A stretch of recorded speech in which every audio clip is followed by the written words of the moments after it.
3장.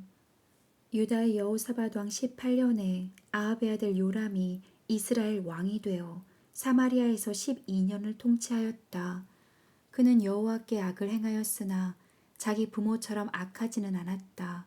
이것은 자기 아버지가 만든 바알의 기둥 우상들을 그가 제거하였기 때문이었다. 그러나 그는 이스라엘 백성을 죄의 길로 인도한 느밧의 아들 여로보암을 그대로 본받아 범죄하고 거기서 떠나지 못하였다. 모압의 메사왕은 양을 길러 해마다 새끼 양 10만 마리와 그리고 순양 10만 마리의 털을 이스라엘 왕에게 조공으로 바쳤는데 아합 왕이 죽자 그는 이스라엘의 반기를 들었다. 그래서 요람 왕은 즉시 사마리아에서 나가 모든 병력을 소집하고 유다의 여호사밧 왕에게 모압 왕이 나를 배반하였습니다. 당신은 나와 함께 가서 모압을 치시겠습니까? 라는 전가를 보냈다. 그러자 여호사밧 왕은 이런 회답을 보냈다. 내가 싸우러 가겠습니다. 내 백성과 말들도 당신의 지휘를 받도록 하겠습니다. 그런데 우리가 어느 길로 공격을 해야 하겠습니까? 그러자 요람은 에돔 광야길로 가서 공격하려고 합니다. 라는 전가를 다시 보냈다. 그래서 이스라엘 왕과 유다 왕은 에돔 왕과 함께 모압을 치려고 나섰다. 그들이 광야길을 돌아 7일 동안 진군했을 때 사람과 가축이 먹을 물이 떨어졌다. 그때 요람 왕이 어떻게 하면 좋단 말인가? 여호와께서 우리 세 왕을 모압 왕의 손에 넘겨주시려고 이곳까지 불러내셨구나. 하고 외쳤다. 그러나 여호사밧 왕은 우리가 여호와께 물어볼 예언자가 여기에 없습니까? 하고 물었다. 그러자 요람 왕의 신하 한 사람이 사밧의 아들 엘리사라는 사람이 있는데 그는 엘리야의 제자입니다. 하고 대답하였다. 그때 여호사밧 왕이 그는 여호와의 말씀을 선포하는 진실한 예언자입니다. 하였다. 그러고서 그 세 왕은 엘리사에게 내려갔다. 엘리사는 이스라엘 왕을 보고 이렇게 말하였다. 내가 당신과 무슨 상관이 있습니까? 당신 부모의 예언자들에게 가서 물어보십시오. 아니요, 우리가 당신을 찾아온 것은 여호와께서 우리 세 왕을 불러 모아 모압 왕의 손에 넘겨주려고 하시기 때문이요. 내가 섬기는 살아계신 여호와의 이름으로 맹세하지만 유다의 여호사밧 왕만 아니었더라면 내가 당신을 쳐다보지도 않았을 것입니다. 이제 검은 곳 타는 사람을 하나 불러 주십시오. 검은 곳 타는 자가 검은 고를 탈 때 엘리사는 여호와의 감동을 받아 이렇게 말하였다. 여호와께서는 이 마른 골짜기에 도랑을 많이 파라고 하셨으며 당신들이 바람과 비를 보지 못해도 이 골짜기에 물이 가득 차서 당신들과 당신들의 짐승이 마시게 될 것이라고 말씀하셨습니다. 이런 일은 여호와께서 보시기에 아무것도 아닙니다. 여호와께서는 모압 사람들을 당신들에게 넘겨주실 것이며 당신들은 요새화된 그들의 좋은 성을 정복하고 좋은 나무들을 모두 베고 샘을 다 메울 것이며 모든 옥토에 돌을 던져 못쓰게 할 것입니다. 다음 날 아침 제사 드릴 시간이 되었을 때 에돔 쪽에서 물이 흘러들어오지 않겠는가. 그러자 순식간에 그 일대가 물로 가득 찼다. 모압 사람들은 그 세 왕들이 올라와서 자기들을 치려고 한다는 말을 듣고 젊은 자나 늙은 자나 무기를 들 수 있는 사람은 모조리 소집하여 국경지대에 배치하였다. 그들이 다음날 아침에 일어났을 때 해가 물에 비치고 있었으나 모압 사람들에게는 그 물이 마치 피처럼 보였다. 그러자 그들은 이것이 피가 아니냐. 저 왕들이 자기들끼리 싸워 서로 죽인 것이 틀림없다. 자, 가서 그들의 진지를 약탈하자. 하고 외쳤다. 그러나 그들이 이스라엘 진지에 이르렀을 때 이스라엘군이 달려나와 그들을 치자 모압군은 도주하였다. 그래서 이스라엘군은 그들을 추격하며 모압 땅으로 들어가서 닥치는 대로 죽이고 성을 파괴하며 모든 옥토에 돌을 던져 못쓰게 하고 모든 샘을 메우며 좋은 나무들을 베어버렸다. 그리고 마지막으로 길 하렛샘만 남았는데 투석병들이 그 성을 포위하고 공격하였다. 모압 왕은 전세가 불리한 것을 보고 칼을 찬 자기 부하 700명과 함께 적진을 뚫고 에돔 왕이 있는 쪽으로 탈출하려고 하였으나 실패하였다. 그러자 그는 자기 뒤를 이어 왕이 될 마다들을 잡아다가 성벽 위에서 불로 태워 모압 신에게 제사를 드렸다. 이것을 본 이스라엘 연합군들은 자기들에게 내릴 재앙을 생각하고 두려워 그 성에서 물러나와 모두 자기 나라로 돌아갔다. 4장. 어느 날 한 과부가 엘리사에게 와서 이렇게 호소하였다. 저의 남편은 죽었습니다. 선생님도 아시겠지만 그 사람은 여호와를 잘 섬기는 예언자의 생도였습니다.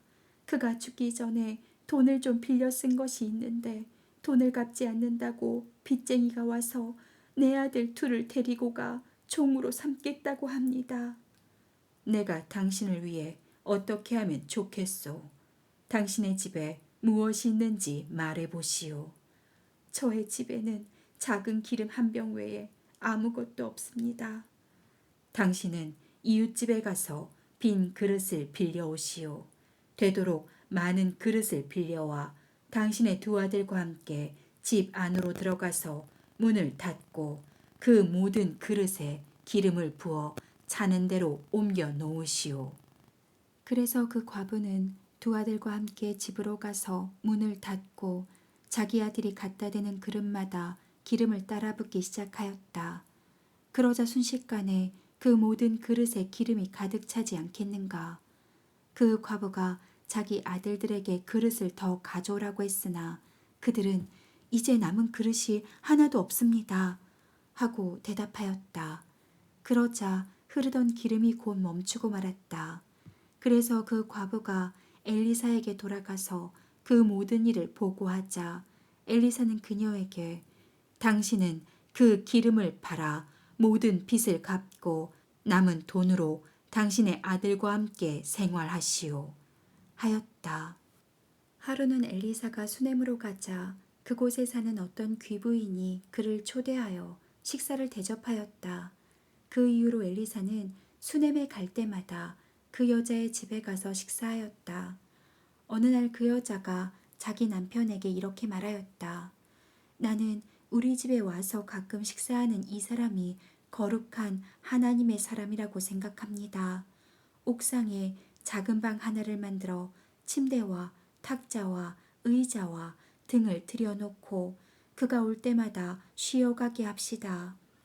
하루는 엘리사가 수넴에 와서 자기 방으로 들어가 쉬고 있다가 사환 게하시에게 수넴 여자를 불러오라고 하였다.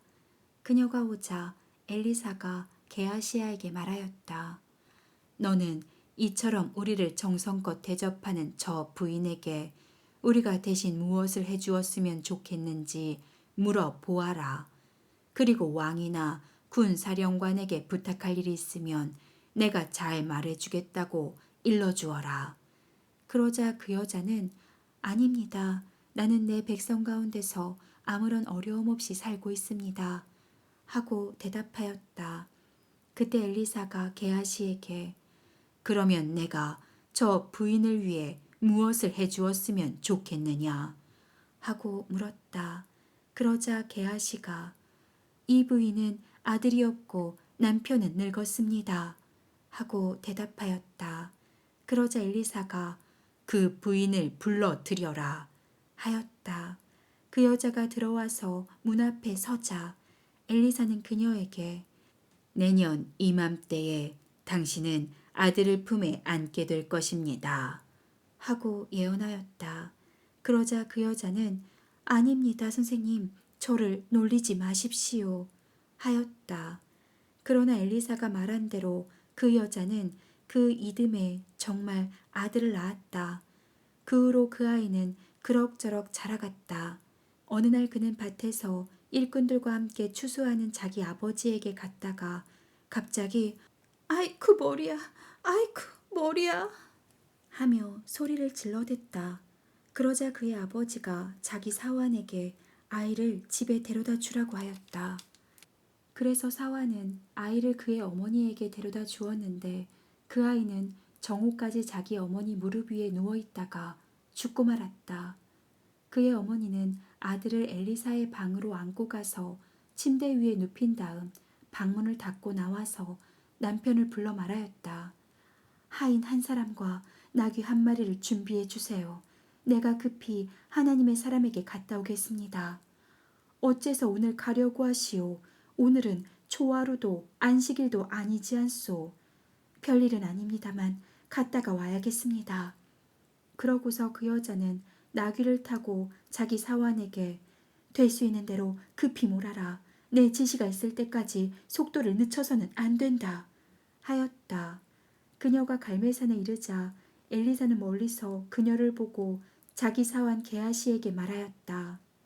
보라, 저기 수넴 여자가 오고 있다. 너는 달려가서 무슨 일인지 알아보고 남편과 아이가 잘 있는지 물어보아라. 그 여자는 게하시에게 모두 잘 있다고 말한 다음 산 위에 있는 엘리사에게 가서 그 앞에 엎드려 그의 발을 끌어안았다. 그때 게하시가 그 여자를 밀어내려고 하자 엘리사가 말하였다. 내버려 두어라. 무슨 괴로운 일이 있는 것 같은데 여호와께서는 아직 그 이유를 나에게 말씀해 주시지 않았다. 그러자 그 여자가 엘리사에게 말하였다.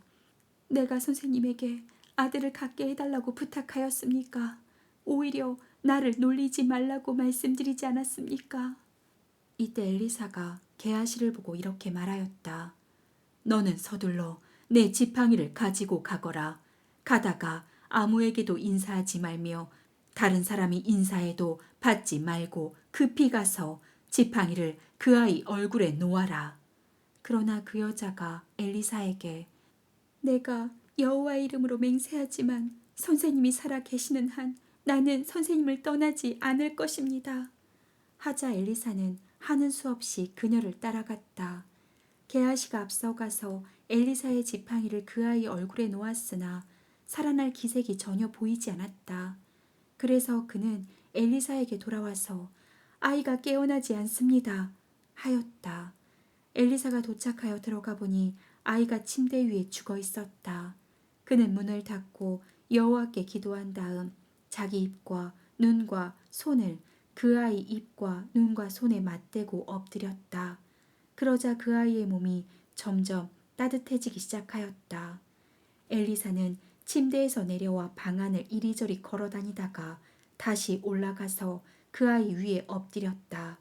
그러자 그 아이는 재채기를 7번 하고 눈을 떴다. 그때 엘리사는 게하시를 불러 그 아이의 어머니를 데려오라고 하였다. 그녀가 들어오자 엘리사는 당신의 아들을 데려가시오 하였다. 그러자 그 여자는 엘리사의 발 앞에 엎드려 절한 다음 아이를 안고 밖으로 나갔다.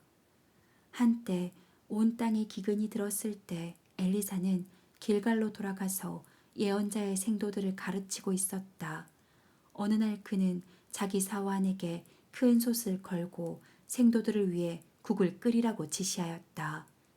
그때 생도 중 한 사람이 국거리를 캐려고 들에 나갔다가 야생 덩굴에서 들외를 따가지고 돌아와 국솥에 썰어 넣었으나 거기에 독소가 들어있는 것을 아무도 알지 못하였다. 그러나 예언자의 생도들이 국을 퍼다 먹다가 엘리사에게 국에 독이 들었습니다 하고 외쳤다.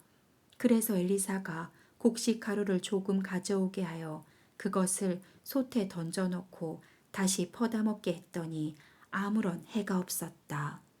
어느 날 바알 살리사에서 어떤 사람이 처음 추수한 보리로 빵 20개를 만들고 이제 막 꺾은 곡식 이삭을 자루에 넣어 가지고 와서 엘리사에게 주었다. 그러자 그는 자기 사원에게 그것을 예언자의 생도들에게 갖다 주어 먹게 하라고 지시하였다. 그러나 그 사원이 이것을 가지고 어떻게 100명을 먹일 수 있겠습니까?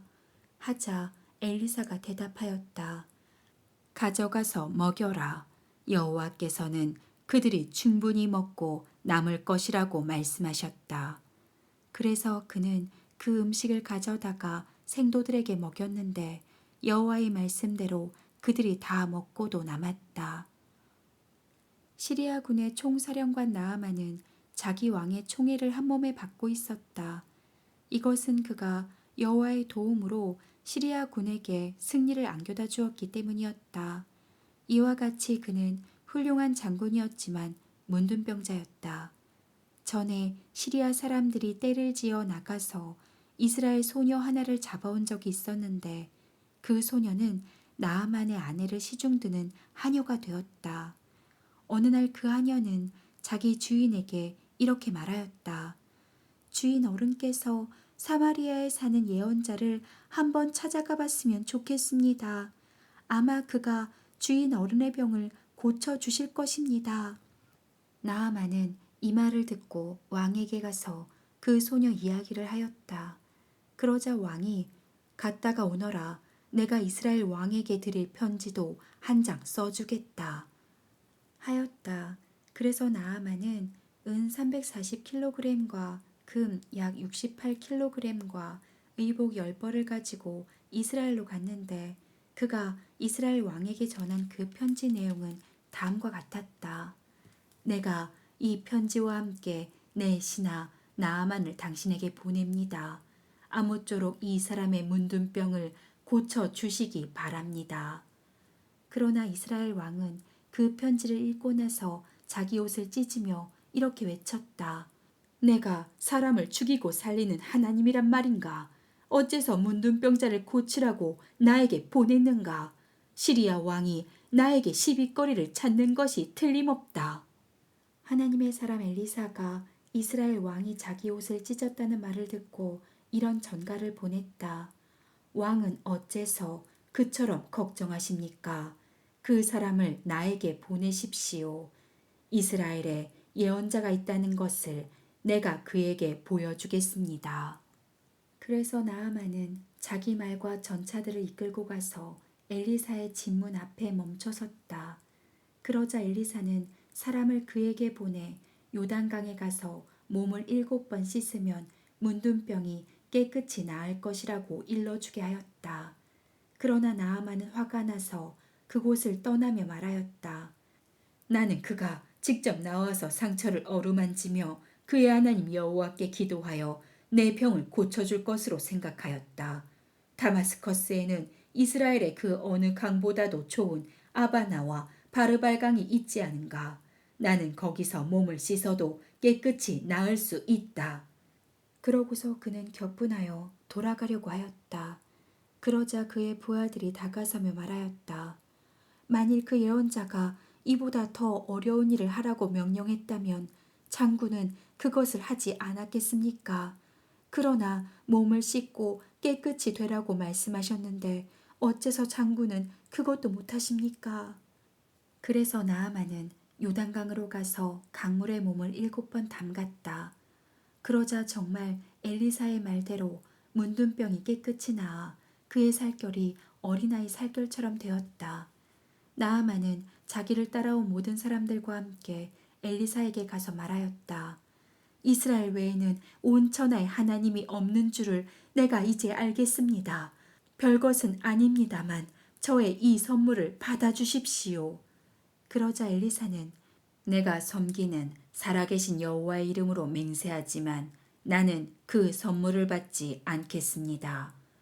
하고 대답하였다. 나아만은 그 선물을 받아달라고 억지로 권하여도 그가 거절하자 이번에는 이렇게 말하였다. 당신이 내 선물을 받지 않으시겠다면 노새 2마리의 실을 흙을 나에게 주십시오. 이제부터 내가 여호와 외에 다른 신에게는 번제나 그 밖에 제사를 드리지 않겠습니다. 하지만 나는 여호와께 한 가지 일만은 용서해 주시기를 바라고 있습니다. 왕이 림몬의 신전에 들어갈 때 내 부축을 받아 들어가서 절을 하면 나도 함께 절을 하게 되는데 나는 여호와께서 이 일에 대하여 용서해 주시기를 바랍니다. 이때 엘리사가 좋습니다. 평안히 가시오. 하자 나아만은 그곳을 떠났다. 그가 얼마쯤 갔을 때 엘리사의 사환 게하시가 내 주인은 나아만이 준 선물을 하나도 받지 않고 그냥 돌려보냈지만 나는 달려가서 그에게 무엇이든지 좀 얻어와야겠다 하고 생각하며 나아만의 뒤를 쫓아갔다. 나아만은 한 사람이 뒤쫓아오는 것을 보고 수레에서 내려 그를 맞으며 물었다. 무슨 일입니까? 내 주인이 나를 당신에게 보내며 에브라임 산간지대에서 두 예언자의 생도가 왔다고 그들에게 줄 은 34kg과 옷 2벌을 달라고 말씀하셨습니다. 그러자 나아만은 은 68kg을 받으시오 하고 억지로 그 은을 두 자루에 넣어 옷 2벌과 함께 그의 두 사환에게 주어 게하시 앞에서 메고 가게 하였다. 그들이 엘리사의 집 앞에 있는 언덕에 이르렀을 때 게하시는 그 물건을 받아놓고 두 사환을 돌려보낸 다음 그것을 자기 집에 감추었다. 그러고서 그가 주인에게 나아가자 엘리사가 물었다. 게하시야, 어디 갔다 왔느냐? 아무데도 가지 않았습니다, 주인님. 그 사람이 수레에서 내려 너를 맞았을 때 내가 영으로 그곳에 있었던 것을 너는 깨닫지 못했느냐? 지금이 돈이나 의복이나 감람원이나 포도원이나 양이나 소나 종을 받을 때냐? 이제 나아만의 문둥병이 너와 내 자손에게 옮겨붙어 대대로 떠나지 않을 것이다. 게하시가 엘리사 앞에서 물러나오자 그가 문둥병에 걸려 피부가 눈처럼 휘어졌다.